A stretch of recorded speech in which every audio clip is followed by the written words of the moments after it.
Et puis, est-ce que votre enquête avance? Si vous aviez à gager sur la personne qui a commis le meurtre, qui vous choisiriez? Je vous accorde qu'à ce stade-ci dans l'enquête, vous n'avez pas beaucoup d'indices. Il lève un sac Ziploc contenant le couteau déjà vu à la première scène. Ah, en passant, il n'y avait pas d'empreinte sur l'arme du crime. Il lève un deuxième Ziploc contenant une serviette de table légèrement tachée de sang. On l'avait tenu avec la serviette de table qui avait servi à couvrir le pain dans la corbeille. Tout le monde pouvait s'en servir. En plus, vous connaissez très peu les suspects. Vous ne savez pas s'ils mentent ou s'ils disent la vérité. Vous avez une très mince idée de leur mobile. J'étais exactement comme vous. Bien sûr, j'avais mes préférences, si on peut le dire, mais il fallait que je pousse quand même plus loin mon investigation. Alors, après avoir procédé à des vérifications préliminaires, j'ai fait venir les suspects un à un pour les sonder plus en profondeur. Vous étiez bien pressé de vous en aller l'autre soir, Monsieur Petit. Écoutez, j'ai 2 enfants. Quand j'ai rencontré à ma femme qu'est-ce qui s'est passé, elle a eu peur. Elle s'est dit qu'il y avait peut-être une erreur sur la personne dans le noir. Elle avait hâte que je rentre à la maison. C'est normal, vous savez, dans le milieu des affaires, on se fait pas seulement des amis. Votre femme, c'est une Pelado, non? De la famille Pelado, propriétaire de... Sa famille a de l'argent, si c'est ce que vous voulez dire. Mais je l'ai pas épousée pour ça. Moi-même, je suis propriétaire d'une grosse entreprise. qui a reçu des grosses subventions l'an dernier. Où vous avez pris ça, vous? J'ai mes connexions, cher monsieur. Vu que vous avez l'air de connaître le milieu, il faudrait pas que mon nom ou celui de ma femme soit associé à une histoire de meurtre. Ça nuirait à notre réputation. Mais quel rapport mes affaires ont avec la mort de... Comment il s'appelait déjà? C'est ce que je veux découvrir, figurez-vous. Je vais vous le dire, moi. Il y en a aucun. Je peux m'en aller? J'ai tout de même quelques petites questions, cher monsieur.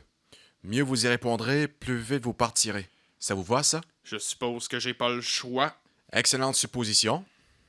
J'ai fait le relevé des appels que vous avez logés à partir de votre cellulaire vendredi soir. Et il y en a un qui m'intrigue. La confiance règne ici, à ce que je vois. Juste après le meurtre, à 20h37, vous avez signalé le numéro de l'agence Homo Sapiens. Homo sapiens? Le nom vous dit rien? Non, rien du tout. Homo Sapiens, c'est une agence d'escorte Eh ben, pour homosexuels. pas vrai. J'ai appelé là, moi? J'ai dû faire un faux numéro.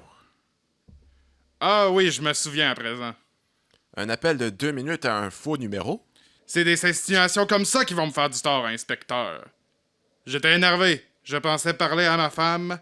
J'ai déballé tout ce que j'avais à dire avant de me rendre compte que j'étais pas au bon endroit. C'est tout de même étrange. Le numéro ressemble pas du tout à celui de votre maison.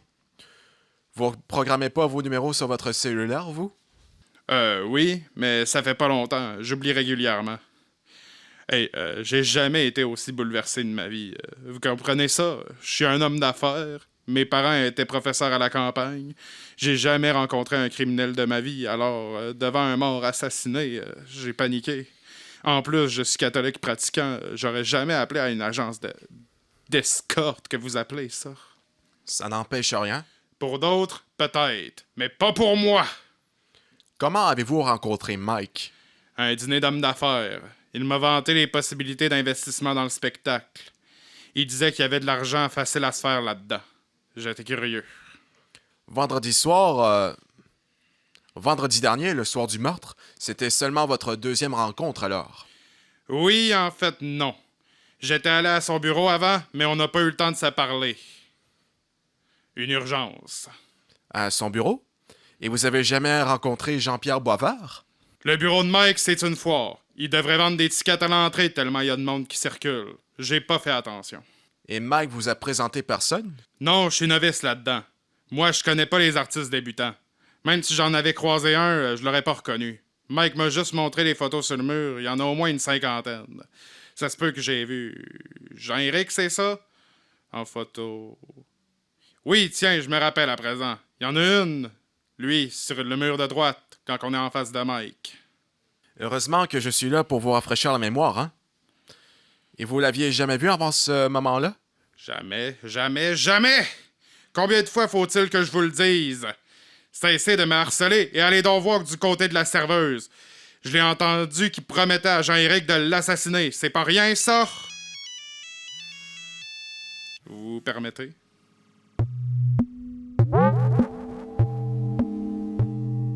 Je vous remercie de vous être rendu à mon bureau, mademoiselle.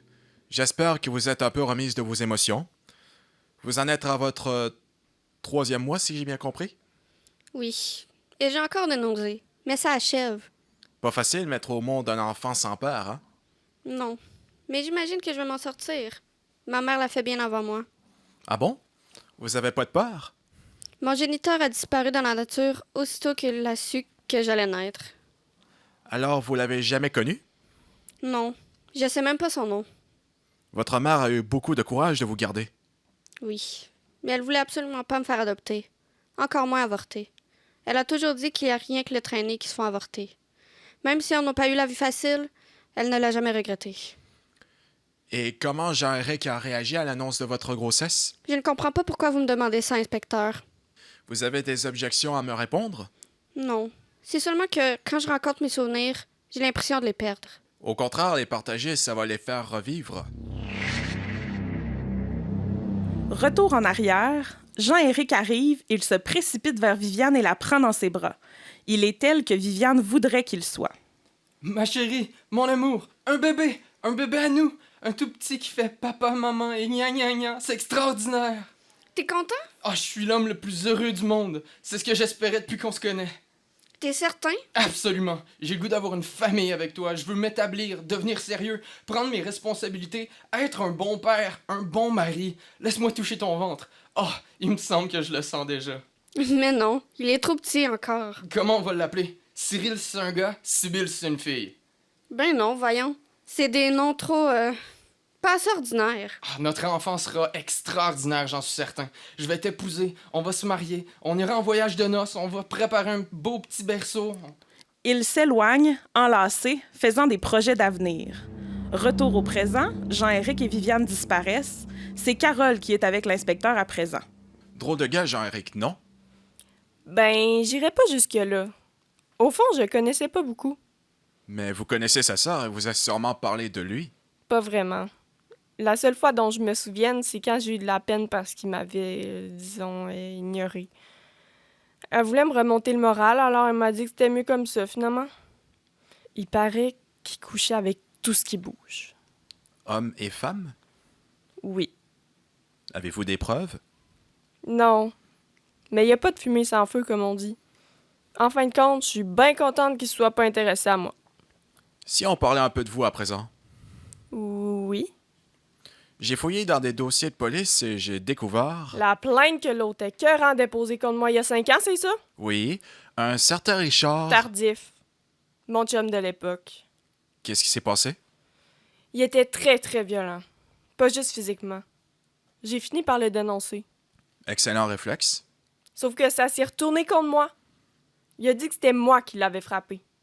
Je m'étais juste défendue, mais sa lèvre saignait. C'est lui que la police a cru. Aidez-moi un peu. Je voulais me faire une idée juste de votre relation avec Jean-Éric. C'est simple. Il n'y en a pas eu de relation. Il avait pas envie de moi, c'est tout. Mais vous êtes la meilleure amie d'Annie. C'est impossible que vous ayez pas rencontré son frère avant la fois où il vous a repoussé. Ou après. C'est comme ça, j'y peux rien. On est amis depuis 2 ans, mais j'ai jamais vu son frère chez elle. C'est toujours elle qui se déplaçait pour le voir. La seule fois où elle m'a invité chez lui, c'était le soir du party. J'insiste pas. De toute façon, si vous me dites pas la vérité, je vais la découvrir quand même. Il y a toujours quelqu'un qui en sait plus long que les autres et qui est prêt à parler. Certainement pas Annie. Pourquoi pas? Elle parle pas. C'est mon amie, mais elle non plus, je la connaissais pas. Est-ce qu'elle a quelque chose à cacher? Vous voyez le trouble partout, vous autres, les polices? Les enquêteurs. Excusez. Chacun a sa petite histoire. C'est comme un puzzle, vous voyez. La petite histoire de l'un et l'autre, mise ensemble, permettent de faire un grand tableau complet de la situation et de tous ses acteurs. Je veux des informations sur sa vie amoureuse. Franchement, c'est pas moi que vous devez demander ça. Je sais, c'est un peu bizarre, mais j'ai pas le choix. Vous m'avez l'air sensible à ce qui vous entoure. Vous avez dû deviner un peu ce qui se passait dans son intimité. Ça ne m'intéressait pas. Votre seul frère, et vous vous occupez pas de lui? Ça m'étonnerait, c'est antinaturel. Il y a d'autres choses plus antinaturelles que ça. Comme quoi? Faites-moi pas dire ce que j'ai pas dit. Écoutez, j'ai besoin d'informations pour trouver mon assassin. Le moindre détail peut être utile. On sait jamais à l'avance où on trouve une piste, alors je dois rien négliger. Je comprends. Alors, Annie hausse les épaules en signe d'acquiescement. j'ai entendu dire qu'en amour, elle était pas très branchée. C'est vrai ça? Je S'il vous plaît. pense que oui. Annie est visiblement très mal à l'aise de parler de ce sujet et plus encore de se faire draguer. Est-ce qu'il pouvait être violent? Physiquement, non. Et moralement? Je dirais pas ça comme ça. Qu'est-ce que vous diriez alors? Méchant. Méprisant? Oui, Exigeant? Tyrannique? oui, Et manipulateur? ouais. Je vous remercie. On va passer à autre chose à présent. S'il vous plaît, oui. Qu'est-ce qui s'est réellement passé entre votre frère et Carole à cette soirée chez lui? Carole était vraiment très attirée par lui. Ça a apparu dès qu'elle est arrivée. Jean-Pierre, Jean-Éric s'en est rendu compte assez rapidement et il l'a encouragée. Pour rire d'elle, probablement. Et puis, à la fin de la soirée, il avait bu, on jouait tous ensemble et... Retour en arrière, Jean-Éric et Carole apparaissent. Jean-Éric a les yeux bandés et il tâte Carole. Le jeu est d'essayer de deviner qui l'on touche. Je me demande qui c'est, ça. Carole se laisse tâter avec contentement. Ça sent la fille facile. Jean-Éric tâte la tête de Carole. Ça sonne creux. C'est Carole! Jean-Éric enlève son bandeau, content de lui. Ah, j'ai gagné, c'est elle. Pauvre con, t'es vraiment épais. Arrive en ville, on est en 2022. On fait ce qu'on veut avec qui on veut. Les filles faciles, ça a jamais été à la mode, qu'est-ce que tu veux? Retour au présent, c'est Mike qu'on retrouve en face de l'inspecteur. Comme agent d'artiste, vous avez pas très bonne réputation dans le milieu. Ben, les comédiens, c'est la race qui a inventé le chiolage. Ça va de leur couleur de couette de cheveux qui est pas tout à fait assez bleachée à leur gros orteil qui est juste un peu trop serré dans les souliers de la production. Ils font jamais assez d'argent, leur rôle est jamais assez important, leur face est jamais assez belle. J'ai surtout entendu dire que vous payez mal. Très mal même. Écoutez, ça m'arrive d'être en retard. Faut bien que je fasse des investissements dans ma business. Même après 10 ans? Ben, il me faut un bureau, des dossiers, un téléphone, une secrétaire. Quoi d'autre? Un bureau, une photocopieuse, tiens, du papier, des crayons. Des sachets de sucre? Pour le café aussi, je pense. Exactement. Est-ce que vous deviez d'argent à Jean-Éric? Oui, mais ça fait partie de la game. On peut pas toujours payer tout de suite. Combien? 3000 à peu près, 3500? peut-être. 4000? 4500? Mais ça va faire, là. Disons donc 5000, on sera plus près de la vérité. Écoutez, c'est juste normal. Puis c'est aussi normal qu'entre un agent puis son poulain, il y ait des tensions. Un jour, il t'aime, puis le lendemain, il te mettrait à la récupération. Sauf que j'ai toujours fini par le payer. Il le savait. Mais vous profitiez du fait qu'il était très riche pour le faire poireauter plus longtemps que les autres. Très riche. Faut pas exagérer. J'ai trouvé des beaux contrats, mais c'était pas une star. Vous saviez pas qu'il aurait pu vous acheter et vous revendre à crédit? Tabarnak. C'est vrai, ça? J'en avais aucune idée. Alors son argent provenait pas entièrement des contrats négociés par vous? Non. Il devait avoir un autre agent, les cœurs, Je crois pas. Mais alors, il prenait où cet argent-là? Vous en avez aucune idée? Je vivais pas avec lui, moi. Il parlait beaucoup des autres, mais il racontait jamais rien sur lui. Je savais même pas qu'il avait une blonde attitrée pis qu'elle était enceinte.